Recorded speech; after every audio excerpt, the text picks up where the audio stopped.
اچھا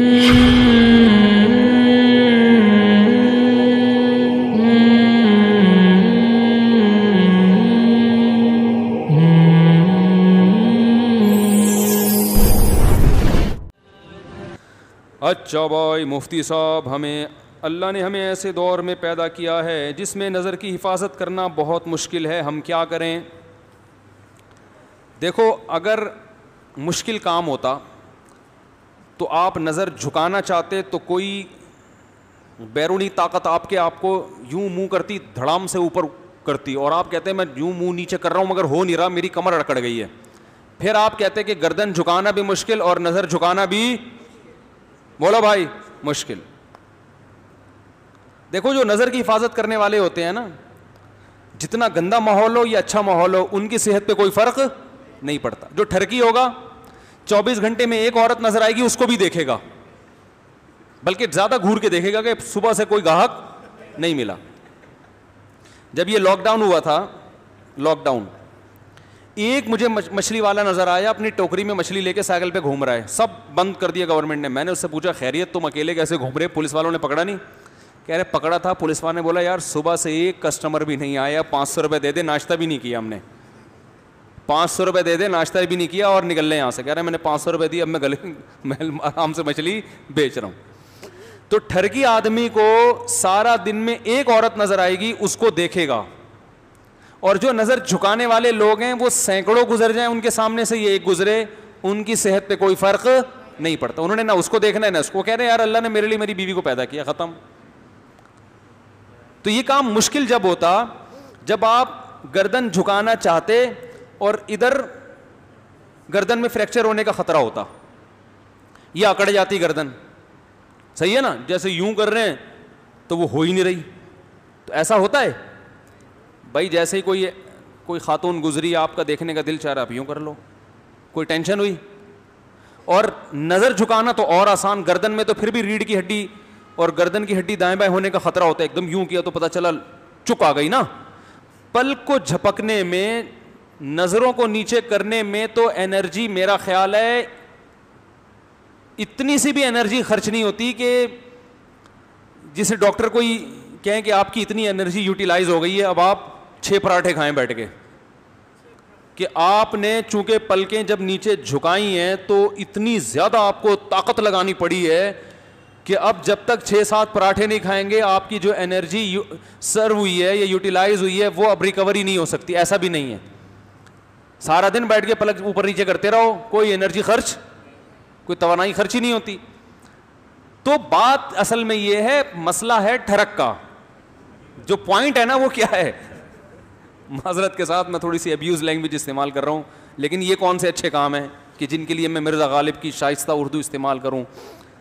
ہیں یہ جو بد نظری کا کام ہے، میں کہوں ایکچولی آپ جو ہیں وہ آپ پیشنٹ ہیں. بھائی یہ بادل گرج رہے ہیں، بے فکر رہے ہیں، بارش تو خاندانی. میں آج ہی سوچ رہا تھا، اب میں نے بارش پہ بیان کیا، اس دن سے بارش مارکیٹ سے شارٹ ہو گئی، لیکن اب اللہ کا شکر ہے بارش سے فائدہ ہی ہوتا ہے، فائدہ ہی ہوتا ہے بارش سے. وَيُسَبِّحُ الرَّعْدُ بِحَمْدِهِ ہے نا قرآن میں، کہ بادل کی گرج اللہ کی تسبیح بیان کرتی ہے. اللہ کی رحمت جب برستی ہے تو شان سے برستی ہے. اللہ کہتے ہیں ہٹو. تو آپ نے تو یہاں بادل جو گرجتے ہوئے دیکھے ہیں، جو پہاڑی علاقوں میں جو گرجتے ہیں نا، وہ تو کراچی والے افورڈ نہیں کر سکتے. جو پہاڑی علاقوں میں اتنی آواز ہوتی ہے اس کی. تو خیر کیا بات چل رہی تھی؟ ہاں، تو میں یہ کہہ رہا تھا اصل مسئلہ کس کا ہے؟ ٹھرک کا. تو یہ ٹھرک پوری، اور یہ 4 شادیوں سے بھی نہیں جاتی یہ ٹھرک. یہ بتا دوں، کہیں آپ سمجھو 4 شادیاں کر لوں گا تو میں، جو ٹھرکی ہیں وہ سینکڑوں شادیاں بھی کر لیں، ان کی ٹھرک ختم نہیں ہوتی. 4 شادیوں سے یہ ہوتا ہے کہ انسان میں جو اللہ نے جوان آدمی میں قوت رکھی ہے، وہ قوت اس کو مجبور کرتی ہے بد نظری پر. تو وہ جب اس کی وہ صحیح جگہ استعمال ہو جاتی ہے اس کی قوت، تو پھر وہ دائیں بائیں جانے سے بچ جاتا ہے. جیسے بھوک ہے نا، بھوک لگ رہی ہے، روٹی کھا لو، ایک نارمل آدمی کا پیٹ بھر جائے گا، لیکن ٹھرکیوں کا پیٹ نہیں بھرتا. آپ نے دیکھا ہوگا، ادھر سے بھی کھا لوں، وہاں سے بھی جا کے کھا لوں، پھر دھونے والے وہاں سے بھی لے گا جا کے، پھر آفس میں جائے گا، وہاں بھی کیک چائے میں ڈبو کے کھائے گا، پھر تھوڑی دیر میں گٹکا کھائے گا، پھر تھوڑی جو گھو رہا ہے صبح سے جو نان اسٹاپ کھانا شروع کرتے ہیں رات تک کھاتے, پھر رات کو ہاضمے کی گولی کھائے گا صبح سے. تو یہ بھوک نہیں ہے, بھوک کا علاج ہے, اور یہ نیچرل ہے بھوک کا لگنا. کم سے کم 2 ٹائم انسان کو پیٹ بھر کے کھانا چاہیے. تو ایسے ہی ایک شہوت کی بھوک ہوتی ہے جو ہر نارمل آدمی میں ہوتی ہے. اس کو بیوی چاہیے, 1 نہیں 2 نہیں 3 نہیں 4 ہو گئی, چلو اس کے بعد اس کا دل بھر جائے گا. لیکن جو ٹھڑک ہے نا, جیسے وہ چائے میں چائے میں پاپے ڈبو کے کھاتا رہے گا, پھر تھوڑی دیر میں پھر اس کو پیسٹری چاہیے, پھر سموسہ چاہیے. ایک ہمارے جاننے والے, وہ بیچارے ہارٹ اٹیک ہو گیا, ان کو بچ گئے. ان کا یہی تھی کہ صبح سے کبھی کوئی نوالا چھوڑتے نہیں تھے, کہیں بھی دسترخوان پہ وہ کہتے ہیں میں گیا مجھے کچھ نظر آئے تو میں نے کہا 2 نوالے تو بنتے ہیں. تو 2 نوالے ہوتے ہوتے وہ 40-50 نوالے بن جاتے تھے. ٹھیک ہے نا. تو اس کا اصل علاج ہے بد نظری کا, اس ٹھڑک کا علاج کرو. پہلا تو یہ سنت جو نبی نے بتایا, نکاح کرو. دوسرا طریقہ کیا ہے, اپنے اوپر جرمانہ رکھو. ایک دفعہ بھی بد نظری کی تو اتنے پیسے صدقہ کروں گا. اور وہ ہر آدمی کی آمدن کے لحاظ سے, غریب آدمی کے لیے 50 روپے بھی بہت ہیں, مالدار کے لیے 5000 بھی کم ہیں. سمجھ رہے ہو. تو جب تک اپنے آپ کو سزا نہیں دو گے, جب تک انسان خود اپنی ٹھکائی نہیں کرتا, کوئی معاشرہ تھوڑی کرے گا اس کی ٹھکائی. تو کیوں آنٹی کو دیکھ رہا تھا, ایک ابا ہوتے تو چلو ٹھکائی بھی لگا دیتے. ابا تو پتہ نہیں کس خود ایسا نہ ہو کہ وہ کیا بیچارے, وہ ہے نا. ایک خاتون نے اپنے بچے سے پوچھا کہ بیٹا جان کیسے نکلتی ہے, تم اسکول میں کیا پڑھتے ہو؟ اس نے کہا سائنس پڑھتا ہوں. اچھا بیٹا بتاؤ جان کیسے نکلتی ہے؟ انہوں نے کہا کھڑکی سے نکلتی ہے. ماں پریشان, یہ میرا بچہ باتیں ایسی کر رہا ہے, جان کھڑکی سے نکلتی. بیٹا کھڑکی سے کیسے نکلتی ہے؟ کہہ رہی ہے وہ جب آپ باہر جاتی ہیں نا تو وہ آنٹی آتی ہیں پڑوس والی, تو جیسے ہی جب آپ گھر میں آتی ہیں نا تو ابو کہتے ہیں جان کھڑکی سے نکل جاؤ. میری بیگم آ رہی ہے, جان کھڑکی سے نکل جاؤ.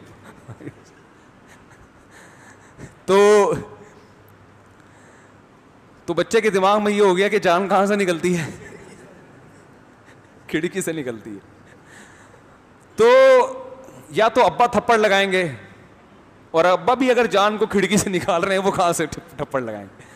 تو باپ کنٹرول کرے, بھائی کنٹرول کرے. آج کل کنٹرولنگ پاور ہی ختم ہو گئی. پھر 24 گھنٹے کون سر پہ مسلط رہے گا. پھر فیس بک پر یوٹیوب پہ تو بہت زیادہ بد نظری ہو رہی ہے. تو میرے بھائی آخرت کو سامنے رکھ کر اپنا علاج اب خود ہی کرنا پڑے گا, کوئی اور آپ کا علاج نہیں کرے گا. یعلم خائنۃ الاعین, اللہ فرماتے ہیں وہ جانتا ہے تمہاری آنکھوں کی خیانت. اور اس زمانے میں نظر کی حفاظت کا ثواب بھی بہت ہے, کیونکہ نگرانی کرنے والا کوئی نہیں ہے. تو اللہ کہے گا صرف میرے خوف سے کر رہا ہے. تو اس لیے جب پہلے تو کوشش کرو بچنے کی, چیلنج کرو کہ 40 دن تک کسی غیر محرم کو نہیں دیکھوں گا میں. اور پھر جرمانہ لگاؤ اپنے اوپر کہ وہ اپنی سزا کے حساب سے نا, کہ جب ایک دفعہ بد نظری ہو تو وہ پیسے اتنے زیادہ بھی نہ ہو کہ وہ پیسے دینا ہی مصیبت بن جائے, اور اتنے تھوڑے بھی نہ ہو کہ سارا دن بد نظری کر کر کے ایک دفعہ دیکھنے کا یہ ریٹ چل رہا ہے مارکیٹ میں تو یہ ریٹ میں افورڈ 100 دفعہ بھی دیکھ لوں تو افورڈ کر. اتنا کم ریٹ بھی نہیں ہونا چاہیے, دیکھنے کے ریٹ کیا ہوں زیادہ ہوں. تو اس طرح سے انشاءاللہ آہستہ آہستہ عادت پڑ جائے گی چھوٹنے کی.